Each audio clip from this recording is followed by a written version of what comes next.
Hi, everyone. Welcome to our market update. My name is Vinnie, and this guy over here. I am David Wright. Thank you for allowing me into your computer. Yeah, so I'm at the clicker right now, clicker below. And if you've watched this before, you know we're going to do this short and sweet. We keep it under 10 minutes, trying to give you as much information as possible so you can make a more educated decision with all your real estate needs. All right, let's just jump into it because I think rates are a big thing, right? You know, I heard interest rates are actually a big thing because only 78% of mortgage transactions have loans. So maybe they're kind of important, Vinny. You could be onto something here. 78%. Is that 78% of transactions in San Diego have oh, in San mortgage Diego? loans. I wonder how low that number is throughout the United States. Any idea?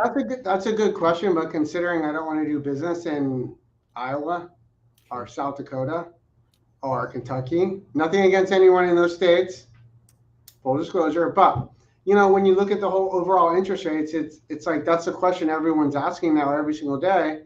And I was explaining something to somebody the other day. They said, "Well, can you break down the whole interest rates really easy for me?" And I said, I'm going to give it a shot here. So let's look at it. Do you know what inflation is? Yes. You do? I do. Okay, good. I was just testing you. So everyone else out there knows what inflation is. So everyone knows it's more money. So the simplest way you can explain interest rates in the mortgage market is like this. The higher inflation goes, the higher interest rates go. They follow in tandem. When inflation starts coming down, mortgage rates start coming down. And then the next question you would ask is, have you heard of the Fed? You hear they're raising rates. And people say, yes, I heard that. I heard the Fed's raising rates and mortgage rates are going through the roof.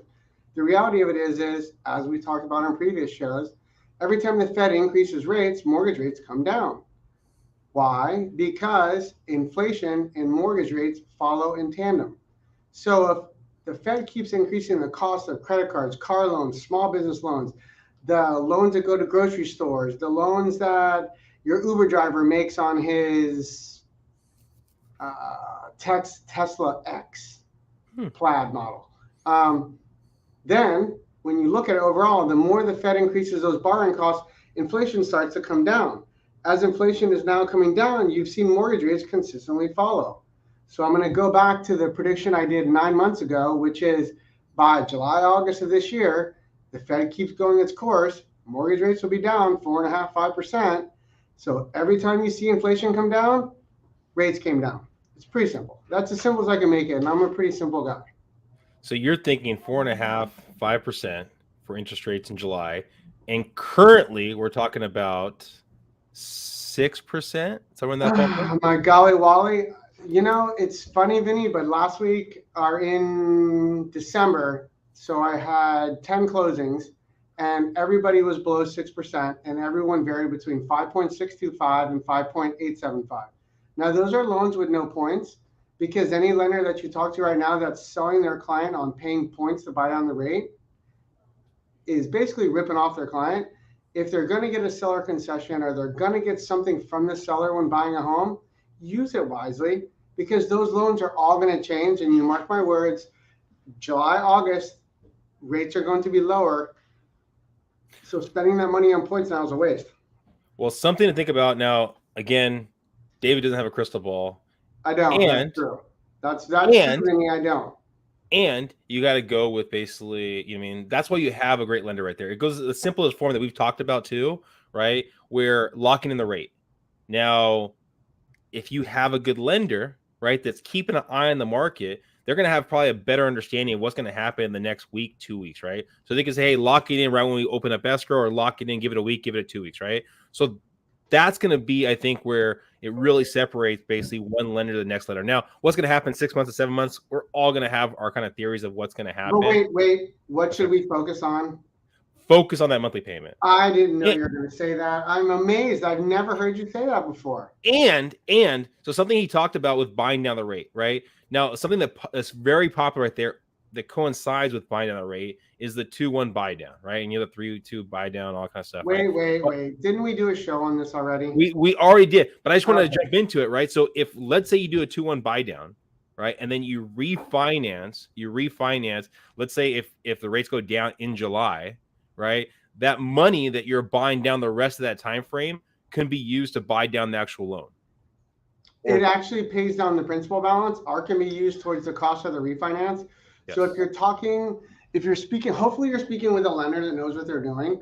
And if they are utilizing the 2-1 buy down, they're going to explain the net benefits are not only the payments, but they're also going to show you the savings differential for 12 months, the savings differential for 24 months. And if I'm correct, which as you pointed out, I don't have a crystal ball, but my daughter does have a snow globe that is a crystal ball. So you're partly right and partly wrong. But at the same time, if I'm right and rates go down in August, they'll refinance out of that loan.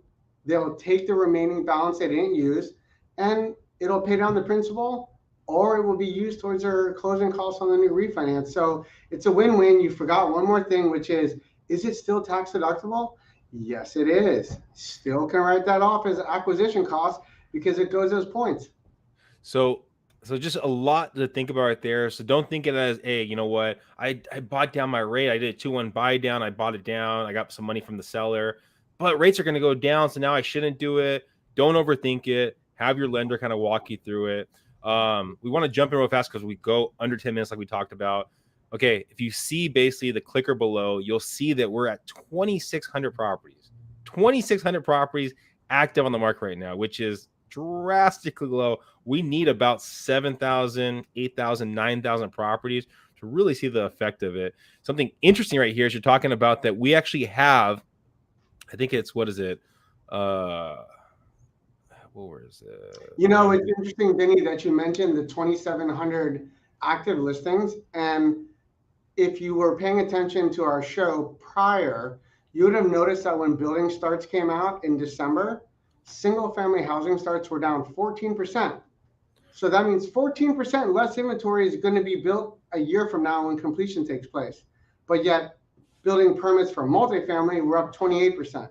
So what does that mean in a bigger picture? It means those people that own SFRs will be worth more in the future because they're building more rentals than they are single family residences. But it is a long-term game to play. Just keep that in mind. Real estate's not short-term, real estate's long-term. All right, so this is the number that I was looking for here, that we actually have more pending detached properties under 700 than we have basically active detached properties under 700, right? So kind of food for thought right there. Mind you, the more properties, I know these properties aren't all going to sell, but it gives a closer idea of what's basically going to sell or close to selling, right? So inventory is really starved right there. We'll probably get a good influx of it. I'm going to bring over this quick clicker real fast before we get into the fun of putting David to the test, which we always love doing here. Yeah, you love pointing that out when I'm wrong. That's it's the best. Hey, all right, so median properties in San Diego County, not detached, active, all that kind of stuff, attached, has sat fairly consistent for December and November. So something to kind of think about. I know probably see a little more room of pricing going down a little bit more, but food for thought that it has kind of petered off a little bit. Now, list to sold has gone down a tad bit. We're under 97%. We were in November at 97. Now we're at 96.7. So food for thought when you're putting offers out there. Just be aware of where you can actually push the numbers. And that's not even factoring in what kind of credits were offered for the property when it closed. So just really, really, really talk to your realtor and, of course, talk to your lender, kind of what's doable and what's possible to make that monthly payment. Vinnie, I know we're running out of time with 1 minute, but I want to mention this before you dive in to embarrass me with my knowledge of some properties. Is Thursday is consumer price index. So Thursday, if you see inflation goes down, the numbers, mortgage rates are coming down. So the key day to watch this week is Thursday for everyone out there. All right. So this was the question for last time. Now this is for 2022. Okay. So what was the most expensive detached property to sell in Fallbrook in 2022? I think I went with 2.1 mil. Not too bad. 2.4. Yeah, close to 2.5. Not too bad. Okay, here's the question for this week. This is your chance to actually win some money right here. Okay. So all you got to do is text myself or David for your chance to win $50. Okay. How much is the least expensive detached property to sell in San Diego so far this year? Oh, really? You're gonna do all zip codes? All of and San just Diego. that? Really? Like All you're of just San setting me Diego. up for failure on purpose. What's your guess there, David? God, man, this is embarrassing. I'm gonna say single detached SFR, $186,004.